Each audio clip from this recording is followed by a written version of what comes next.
بسم اللہ الرحمن الرحیم۔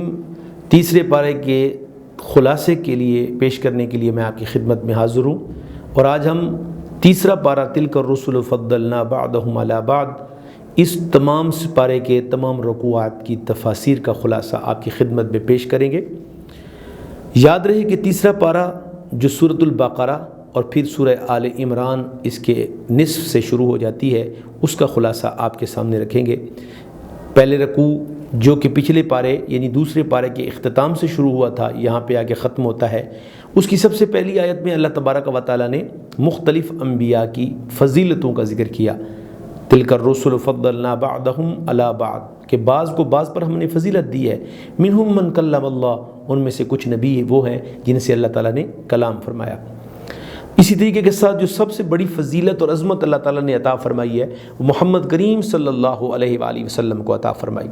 دوسرے رکوع کی ابتدا میں آیت الکرسی ہے۔ آیت الکرسی وہ قرآن کی فضیلت والی آیت ہے جس کے بارے میں مختلف احادیث موجود ہیں۔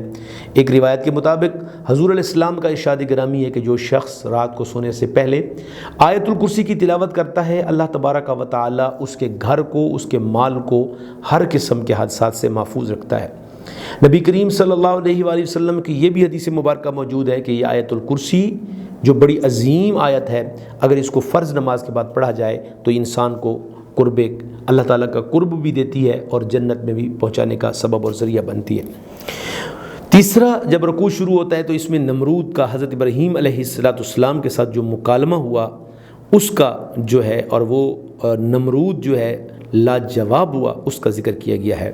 ابراہیم علیہ السلام نے یہ کہا کہ اللہ ہمارا رب وہ ہے جو مشرق سے سورج کو نکالتا ہے، مغرب میں غروب کرتا ہے، اور یہ بڑی تفصیل کے ساتھ یہاں پہ مکالمہ پڑھا جا سکتا ہے۔ پھر اس کے بعد جو ہے اللہ تعالیٰ نے اپنے ایک محبوب بندے جس کا تفسیر کے اندر قرآن کے اندر نام نہیں آیا، بعض مفسرین کے مطابق اس سے مراد حضرت عزیر علیہ السلام ہے، اور مختلف اور جو روایات ہیں وہ بھی ہیں کہ حیات بعد الممات پر ایک گفتگو ہے، اللہ تبارک و تعالیٰ نے اس کو بھی اسی رکوع کے اندر بیان کیا۔ اور پھر اس کے بعد ابراہیم علیہ السلام نے اللہ تعالیٰ سے پوچھا رب ارنی کیف تحیی الموتیٰ قال اولم تؤمن، کہ اے پروردگار مجھے دکھا کہ کس طریقے کے ساتھ تو مردوں کو زندہ کرتا ہے۔ تو اللہ تبارک و تعالیٰ نے فرمایا کیا تمہارا اس بات پہ یقین نہیں؟ تو حضرت ابراہیم علیہ السلام نے فرمایا قال بلا، ہاں ہے، ولکن لیطمئن قلبی، میرا ایمان تو ہے لیکن اطمینان قلب کے لیے یہ سوال کر رہا ہوں۔ تو اللہ تعالیٰ نے اس کی خوبصورت مثال بیان فرمائی کہ اپنے پیارے نبی حضرت ابراہیم علیہ السلام سے کہ آپ 4 پرندوں کو پکڑیں، ان کو ذبح کریں، ان کا گوشت ملائیں کیما کر کے، پھر 4 مختلف پہاڑیوں پہ رکھیں، پھر بلائیں۔ تو انہوں نے ایسا ہی کیا، تو پھر وہ 4 پرندے جو ان کا گوشت آپس میں مکس اپ ہو چکا تھا، تو ایک ٹکڑا ادھر سے، ایک ادھر سے، ایک ادھر سے، ایک ادھر سے ملتا ہے، ایک پرندہ بنتا ہے اور آپ کی شکل میں آ جاتا ہے۔ تو یہ سمجھانے کے لیے عرض ہے کہ جس طریقے کے ساتھ پروردگار پہلے زندہ کرنے پر، پیدا کرنے پر قادر ہے، تو اسی طریقے کے ساتھ حیات بعد الممات پر بھی وہ پروردگار قابل ہے۔ اس کے بعد جو اگلا رکوع ہے قرآن کریم میں اس چیز کو بڑی خوبصورتی کے ساتھ بیان کیا گیا۔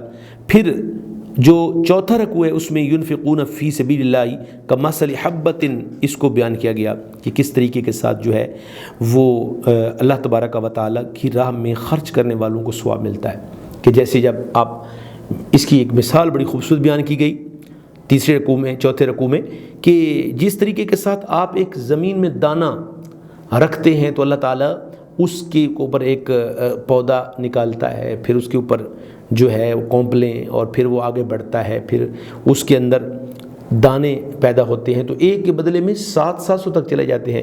تو انفاق فی سبیل اللہ جو کرتے ہیں اور اس میں ان کی اذیت دینا مقصود نہیں ہوتا، ریاکاری مقصود نہیں ہوتی، تو ان کو اللہ تعالیٰ کئی گنا تک بڑھا کر بیان کر دیتا ہے۔ رکوع نمبر 5، 6، 7 اور 8، اس میں بڑے خوبصورت موضوعات ہیں جن کی میں ڈیٹیل آپ کے سامنے رکھنا چاہتا ہوں کہ قرآن کے یہ رکوع بڑے پڑھنے کے قابل ہیں، کہ ان میں مختلف قسم کی مالی معاملات، تجارت و لین دین کے چند بنیادی اور اساسی اصول بیان کیے گئے۔ انہی رکوع میں بیان کیا گیا کہ دستاویزاتی شکل کس طریقے سے آپ نے دینی ہے، کہ جب بھی کوئی چیز تم آپس میں معاملہ کرو تو اس کو لکھ لو، دستاویز بناؤ، جیسا کہ دور نبوی صلی اللہ علیہ وآلہ وسلم بھی ایسا ہوتا تھا۔ نمبر 2، انہی رکوع میں بیان کیا گیا کہ ادائیگی کا وقت مقرر کرو. جب آپ کسی سے پیسے لیتے ہیں تو وقت مقرر کر لو.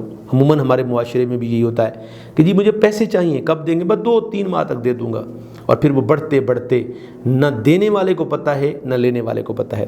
نمبر 3، مالی معاملات کی دستاویزات لکھنے پر قدرت رکھنے والوں کو اپنے مسلمان بھائیوں کی لکھنے میں مدد بھی کرنی چاہیے، اس کا بھی حکم دیا گیا. مثال کے طور پر ایک آدمی ان پڑھ ہے، وہ آپ کے پاس آتا ہے، چیک اس نے لکھوانا ہے، آپ سے فل کروانا ہے، آپ سے کوئی ڈاکومنٹیشن فل کروانی ہے تو قرآن نے، یا آپ سے کوئی باہمی 2 بندوں کا آپس میں معاملہ ہے تو اس میں بھی اس کی مدد کرنے کا حکم دیا گیا. تحریر لکھوانا قرض خواہ کی ذمہ داری ہے، یہ بھی حکم دیا گیا جو قرض لے رہا ہے، قرض کا طلبگار ہے، وہ لکھوائے گا. آج کے دور میں جیسے اسٹامپ جو ہے، اس کے اوپر بھی قرآن کریم نے بیان کیا. تحریر لکھنے میں دیانتدانی سے کام لینا چاہیے. نمبر 6، مقروض نادان، کمزور یا تحریر نہ لکھوا سکتا ہو تو اس پر جو ہے اس کا جو ولی ہے، اس کا جو سربراہ ہے، وہ تحریر کروائے. تجارتی اور مالی معاملات میں 2 مرد، 1 مرد یا 2 عورتوں کو گواہ بنانا، یا تو 2 مرد ہوں، اگر 2 مرد نہیں تو 1 مرد اور 2 عورتیں ہوں، یہ ضروری ہیں. گواہوں اور دستاویزات لکھنے والوں کو تحفظ فراہم کرنا بھی ان دونوں عقد کرنے والوں کی ذمہ داری بنتی ہے جو آپس میں معاملہ کر رہے ہیں. گواہوں اور دستاویزات لکھنے والوں کو ایذا پہنچانا گناہ قرار دیا گیا ہے. اسی طریقے کے ساتھ گواہی کو چھپانا بھی گناہ قرار دیا گیا ہے.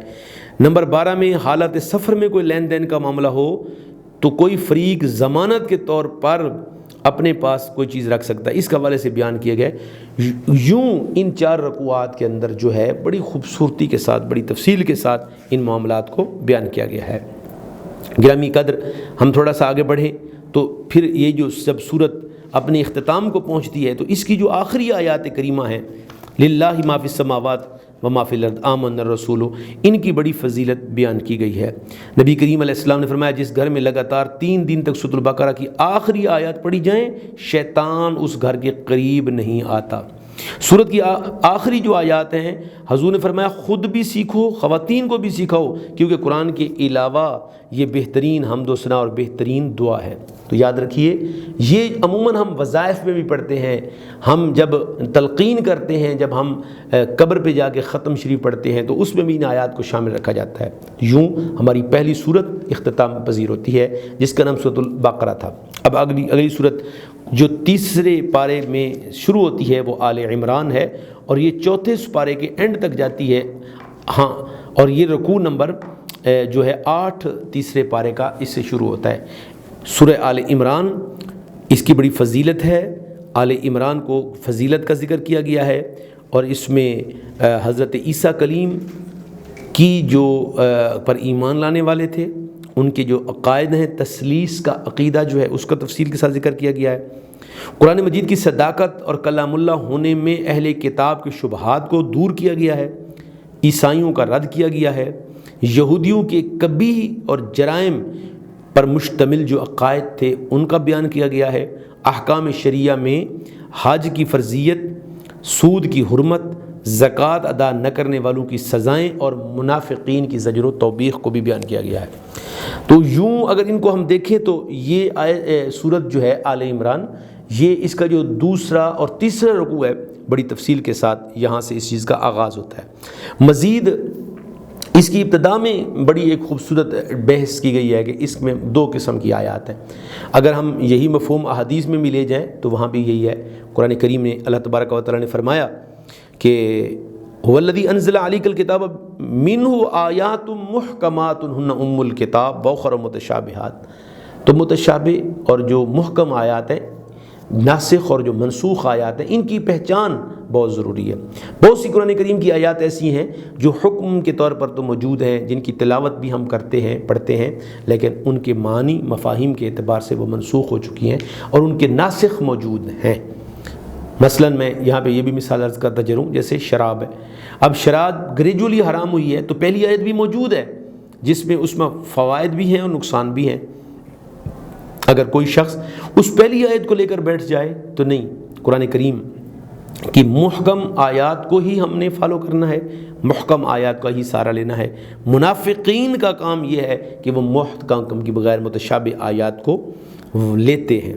اس کے آگے میں نے تفصیل کے ساتھ آپ کو بیان کیا کہ ان رکوعات میں جو رکوع نمبر 9 اور رکوع نمبر 10 کے اندر ان موضوعات کا بیان کیا گیا ہے۔ اور اسی طریقے کے ساتھ آگے بڑھتے ہوئے قرآن کریم سورۃ البقرہ کی، سورہ آل عمران کی رکوع نمبر 11 جو ہے، اس میں بھی اہل یہود کے جو معاملات ہیں ان کے بیان کر کے اللہ تبارک و تعالی نے توحید باری تعالیٰ پر زور دیا گیا۔ لوگوں کو توحید باری تعالیٰ کہ کون ہے جو مشرق سے سورج کو نکالتا ہے، کون ہے جو بادل برساتا ہے، کون ہے جو رات کو دن سے اور دن سے رات کو نکالتا ہے، ایک مکالمہ بیان ہوا۔ اور رکوع نمبر 12 کے اندر جو ہے نبی کریم علیہ السلام کی اطاعت اتباع کا حکم دیا گیا، اور وہ آیت کریمہ قل ان کنتم تحبون اللہ فاتبعونی یحببکم اللہ ویغفر لکم ذنوبکم اللہ غفور رحیم، اس آیت کریمہ کے ذریعے جو ہے مسلمانوں کو بیان فرمایا گیا۔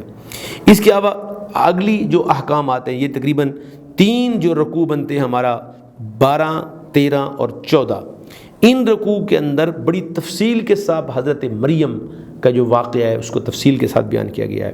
حضرت عیسیٰ کلیم کی جو والدہ ماجدہ ہیں ان کی عبادت و ریاضت کا کہ کس طریقے کے ساتھ وہ ایک حجرہ میں عبادت پہ مقیم ہے، حضرت زکریا علیہ السلام کا ذکر کیا گیا، اور پھر ان نعمتوں کا ذکر کیا گیا، حضرت عیسیٰ علیہ السلام کی پیدائش کا ذکر کیا گیا، اور پھر خوشخبریوں کا ذکر کیا گیا، اور بڑی تفصیل کے ساتھ ان 3 رکوعات کے اندر حضرت مریم کے بطن اطہر سے جب حضرت عیسیٰ علیہ السلام کی تخلیق ہوتی ہے، پیدائش ہوتی ہے، تو وہ فرماتی ہیں خود بھی، تو پھر اللہ تبارک و تعالیٰ کی طرف سے ان پر وحی نازل ہوتی ہے، الہام نازل ہوتا ہے کہ اے مریم، یہ آپ پر ہم نے انعام کیا ہے، بے شک آپ شادی شدہ نہیں ہیں، آپ کنواری ہیں، لیکن یہ ہمارا جو ہے ہماری عطا ہے جس کے ذریعے ہم نے آپ کو بیٹا دیا۔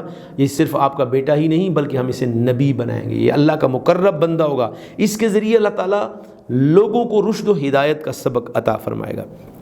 رکوع نمبر 14 کے اندر حضرت عیسیٰ کلیم کے کمالات کو بیان کیا گیا، حضرت عیسیٰ علیہ السلام کی شان کو بیان کیا گیا، اور پھر جو ہے آیت مباہلہ کو بیان کیا گیا، اور اس کو تفصیل کے ساتھ بیان کیا گیا۔ آیت مباہلہ کیا ہے کہ عیسائیوں کے جو نظریات تھے، عیسائیوں کا یہ ایمان تھا کہ ہم ہی اہل حق ہیں، مسلمانوں کو وہ بار بار کہتے تھے کہ آپ جو ہیں وہ حق پہ نہیں ہیں، ہم حق پہ ہیں، حضرت عیسیٰ علیہ السلام اللہ کے بیٹے ہیں معاذ اللہ۔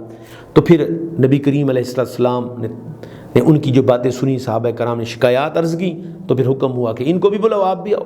حضور علیہ السلام نے اپنے خانوادہ کو بلایا، اور ادھر سے عیسائی آئے، تو پھر قرآن نے بڑا واضح کہا کہ مباہلہ جو آیت مباہلہ ہے اس میں مباہلہ کا ذکر بھی، تفصیلی واقعہ بھی موجود ہے۔